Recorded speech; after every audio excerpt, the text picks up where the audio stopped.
Hello everyone, তোমাদের সবাইকে স্বাগতম জানাচ্ছি আমাদের আজকের এই ভিডিওতে। গত ভিডিওগুলোতে আমরা দেখেছি কিভাবে আমরা একটি পটেনশিওমিটারকে ব্যবহার করতে পারি।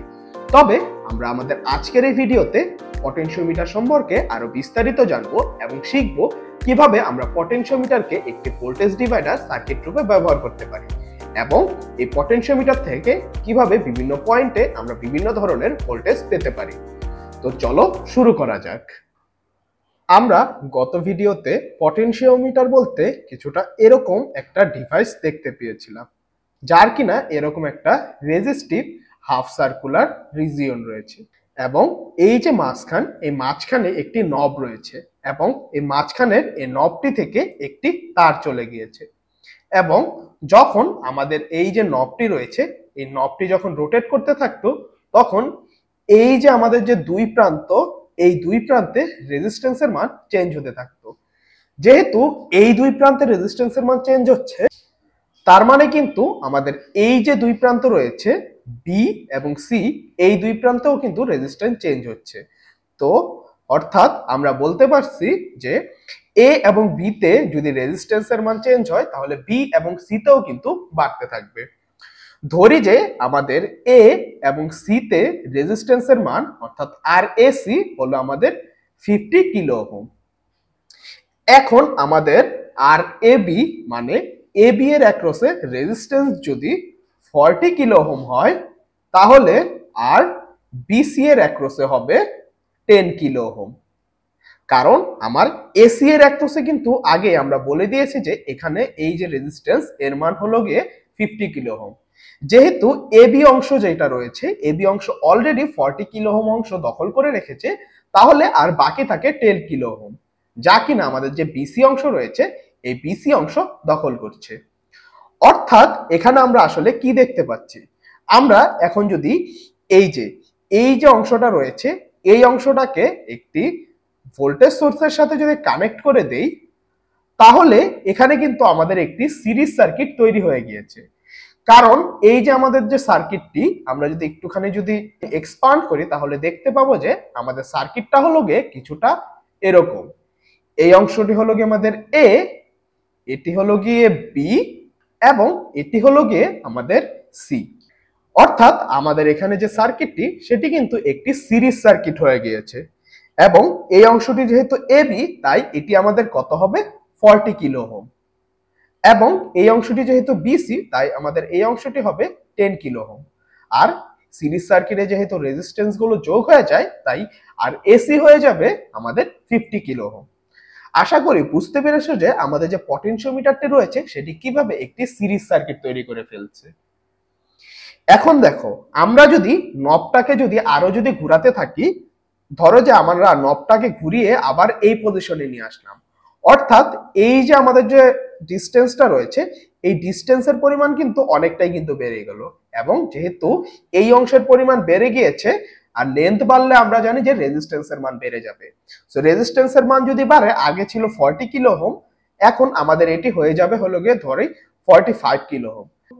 তাহলে আমাদের যে বিসি রয়েছে আর বিসি এর মান কত হবে, আর বিসি এর মান কিন্তু আমাদের 5 কিলো ওহম হয়ে যাবে। তাহলে আমরা এখানে দেখতে পাচ্ছি যে এই যে আমাদের যে পটেনশিওমিটারের নবটি রয়েছে এই নবটি ঘুরিয়ে আমরা আর এ বি এবং আর বিসি যে রয়েছে এই দুটিকে কিন্তু চেঞ্জ করতে পারছি। অর্থাৎ আমাদের যে সিরিজ রেজিস্ট্যান্স রয়েছে এটি কিন্তু চেঞ্জ হয়ে যাচ্ছে। এখন আসি, এই যে আমরা যে ভোল্টেজটা দিলাম, ভোল্টেজ দেওয়ার ফলে আসলে কি হচ্ছে। তো আমরা এখানে যে সার্কিটটি এক্সপান্ড করেছিলাম ওই এক্সপান্ডেড সার্কিটের মধ্যে আমরা একটুখানি ভোল্টেজ সোর্স দিয়ে দিচ্ছি। তো এখানে ধরো যে আমি হলো গিয়ে 50 ভোল্টের মতো দিয়ে দিলাম। তো এখানে যদি আমি 50 ভোল্ট দেই তাহলে আমার এই যে 40 কিলো ওহম রয়েছে আর এখানে হলো গিয়ে 10 কিলো ওহম রয়েছে এবং আমরা জানি যে যে রেজিস্ট্যান্সের মান বেশি হবে সেই রেজিস্ট্যান্সের অ্যাক্রসে কিন্তু আমার ভোল্টেজের মান বেশি হবে। ধরি যে যেহেতু এটা 40 কিলো ওহম তাই আমরা এখানে হলো গিয়ে 40 ভোল্ট পাবো এবং যেহেতু এটি আমাদের 10 কিলো ওহম তাই এখানে আমরা কিন্তু 10 ভোল্ট পাবো এবং টোটাল ভোল্টেজ কিন্তু আমাদের 50 ভোল্টই আছে। জাস্ট আর এ বি এবং আর বিসি এর অ্যাক্রসে আমার যে ভোল্টেজটা রয়েছে সেটি কিন্তু চেঞ্জ হয়ে গিয়েছে। এখন ধরো যে আমাদের আর এবি যেটা, আর এবি এখন 45 কিলো ওহম হয়ে গেল, এবং আর বিসি যেটা সেটা আমাদের 5 কিলো ওহম হয়ে গেল, কারণ আমার টোটাল কিন্তু অবশ্যই 50 কিলো ওহম রাখতে হবে।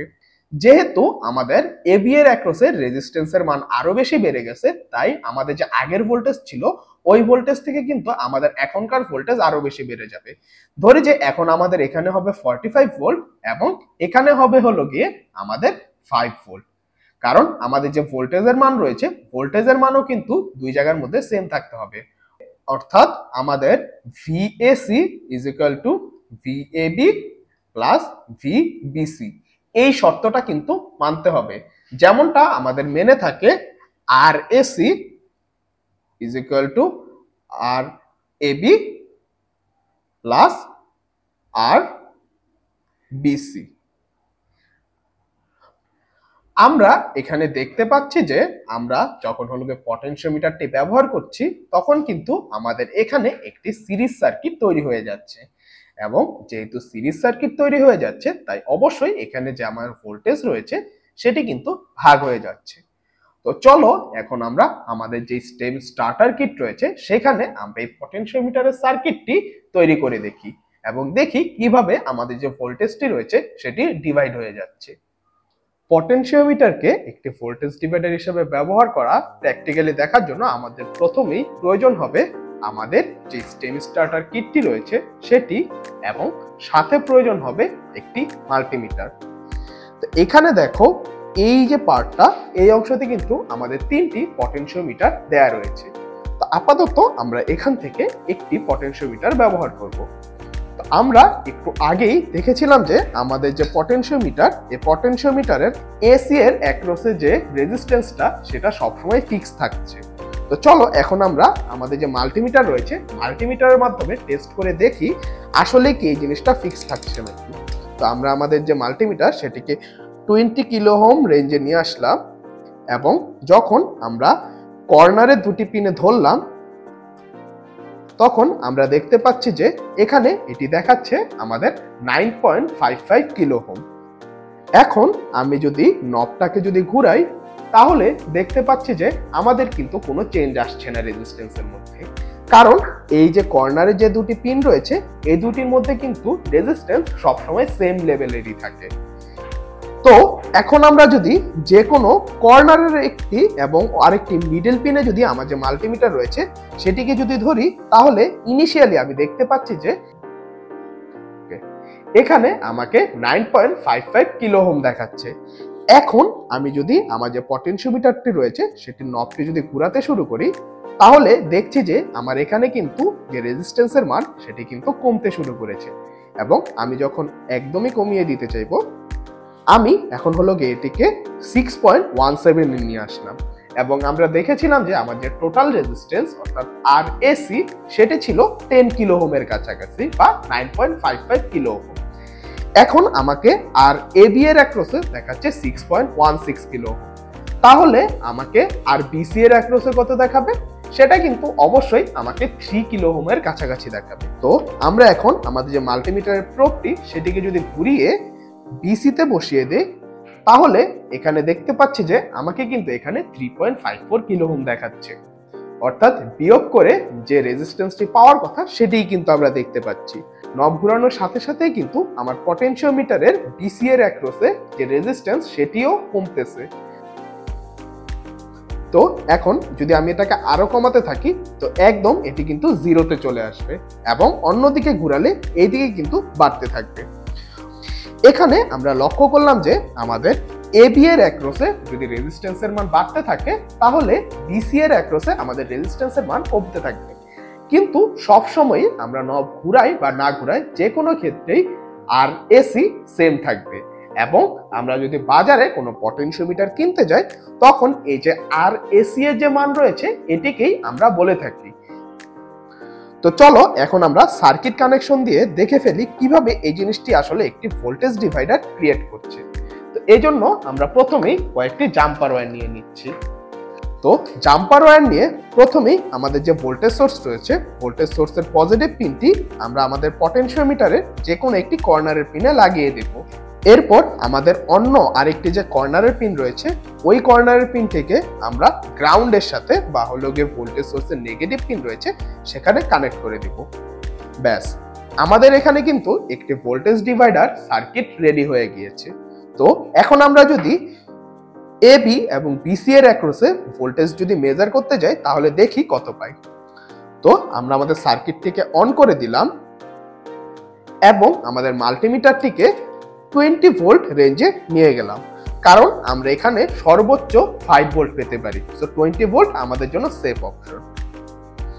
তো এখন আমি যদি আমাদের যে এসি রয়েছে মানে পটেনশিওমিটারের একদম কর্নারের যে দুটি পিন, এই দুটি পিনের অ্যাক্রসে যদি ভোল্টেজ মেজার করতে চাই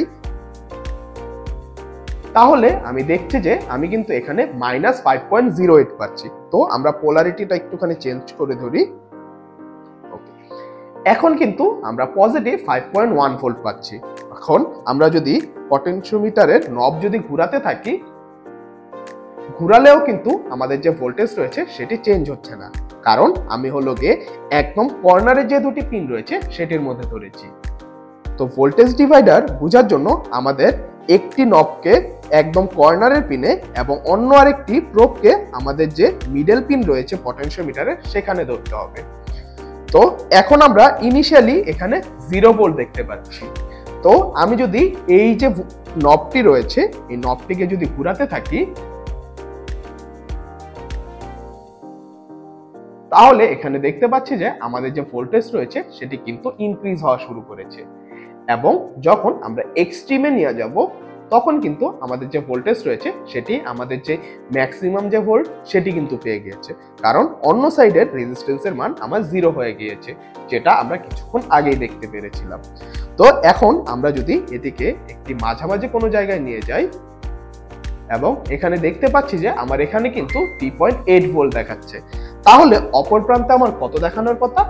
আমার কিন্তু 1.2 বা 1.3 ভোল্টের মতো দেখানোর কথা, যেহেতু আমার টোটাল ভোল্টেজ হবে 5.10। তো চলো এখন আমরা দেখে নিই অপর প্রান্তে আসলে কত ভোল্টেজ দেখাচ্ছে।